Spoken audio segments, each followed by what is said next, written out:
بسم الله الرحمن الرحيم. وعلم أنه إذا أضيف الظروف إلى الجملة أو إلى إذ جاز بناؤها على الفتح كقوله تعالى هذا يوم ينفع الصادقين صدقهم وكيومئذ وحينئذ.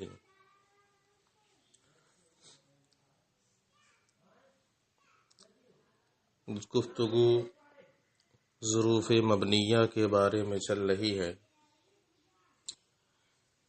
بیچ میں بطور افادہ فرماتے ہیں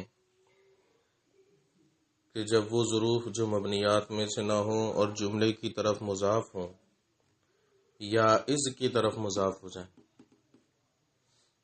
جملے کی طرف مضاف ہوں یا از کی طرف مضاف ہوں، تو ایسی صورت میں ان ظروف کو مبنی بر فتح پڑھنا جائز ہے. جیسے قرآن پاک میں ہے یوما ینفع الصادقین صدقہم. اس مثال میں یوما یہی ظرف ہے جو مبنی نہیں ہے، مبنیات میں سے نہیں ہے، جس کی اضافت کر دی گئی ہے ینفع الصادقین صدقہم کی طرف. یہ پورا جملہ اس کا مضاف ہے، اس لیے یوما کو یہاں پر مبنی بر فتح پڑھنا جائز ہے اور قرآن میں وہی استعمال بھی ہوا ہے. لہذا اب جب ظروف کی اضافت جملے کی طرف کی جائے، یعنی وہ ظروف جو مبنیات میں سے نہ ہوں یا از کی طرف، تو ان کو مبنی بر فتح پڑھنا جائز ہے. دوسری مثال جیسے یوما اذن یا حینا اذن، یا اصل میں کیا تھا، یوما اذ کانا کذا یا حینا اذ کانا کذا. اس طور پر اب اس کی اضافت کر دی گئی مضاف الیہ کی طرف، جملے کی طرف، کانا کذا، اس کی اضافت. تو اب یہاں پر جب اضافت کر دی گئی تو اب ایسی صورت میں اس کو مبنی بر فتح پڑھنا جائز ہے. ٹھیک ہے، تو اب یہاں پر یوما کی اضافت یہاں از کی ہی طرف ہے اصل. یوما اذ کانا کذا اور حینا اذ کانا کذا، تو یوم کی اضافت اس کی طرف ہے، اس لیے یوم اور حینا دونوں مبنی بر فتح پڑھے جائیں گے. ٹھیک ہے، ظروف کی اضافت یا تو جملے کی طرف ہو یا از کی طرف. جملے کی مثال پڑھ لی، اور از کی طرف جیسے یوما اذن، تو یہ یوما اذ ہے. ایسے حینا اذن، حینا اذ ہے، تو ان کی اضافت اس کی طرف ہے، لہذا ان کو بھی مبنی بر فتح پڑھنا جائز ہے.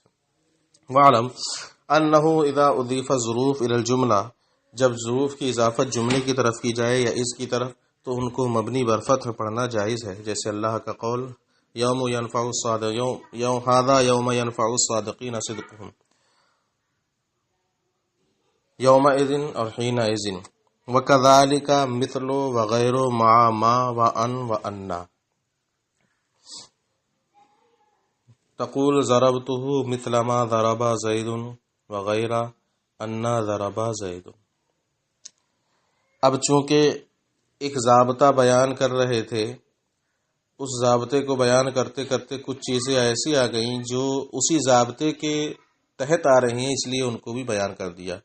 تو جیسے جب ظروف کی اضافت جملے کی طرف یا اس کی طرف کی جائے تو اس کو مبنی بر فتح پڑھنا جائز ہے، اسی طرح کلمہ مثل اور کلمہ غیر جب ما کے ساتھ ہوں یا ان مصدریہ کے ساتھ ہوں یا انا مفتوحہ مثقلہ کے ساتھ ہوں، تو ان کو بھی مبنی بر فتح پڑھنا جائز ہے. جیسے ضربتہ مثل ما ضرب زید، میں نے اس کو زید کے مثل مارا.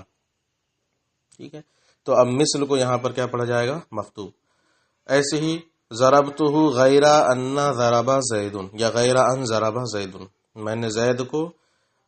میں نے اس کو مارا اس سے علاوہ جیسا کہ زید نے اس کو مارا یا زید نے مارا. تو زید کے مارنے کے غیر طرح میں نے اس کو مارا. تو اب یہاں پر بھی مثل بھی مبنی بر فتح ہو رہا ہے، اسی طرح غیر بھی. تو اب یہ صورت پوری وہی بن گئی کہ جب ظروف کی اضافت جملے کی طرف یا اس کی طرف ہو تو مبنی پر فتح پڑھنا جائز ہے. اسی طرح مثل اور غیر ما کے ساتھ استعمال کیے جائے یا ان کے ساتھ یا انا کے ساتھ، تو ان کو بھی مبنی بر فتح پڑھنا جائز ہے. ومنها امس بالکسر عند اہل الحجاز. آخری صورت مبنیات کی ام سے، البتہ اہل حجاز اس کو بالکسر مانتے ہیں اور معرفہ بھی مانتے ہیں. ٹھیک ہے، تو یہ بھی مبنیات میں سے ہے، اس کا استعمال مبنیات میں سے ہے، اور یہ مرفوع وہ مکسور ہوگا۔ اہل حجاز کے نزدیک کیا ہے؟ یہ مکسور ہے، لہذا اب مبنیات کو جتنے ظروف مبنیہ ہوتے ہیں ان کو یک ایک کر کے انہوں نے شمار کر دیا، اور یہاں تک آ کر آپ کے کتاب کا نصاب بھی ختم ہو گیا۔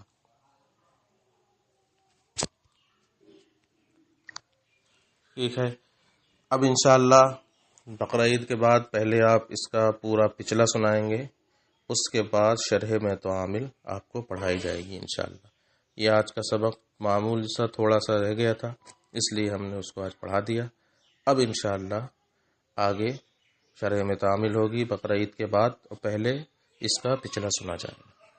السلام علیکم۔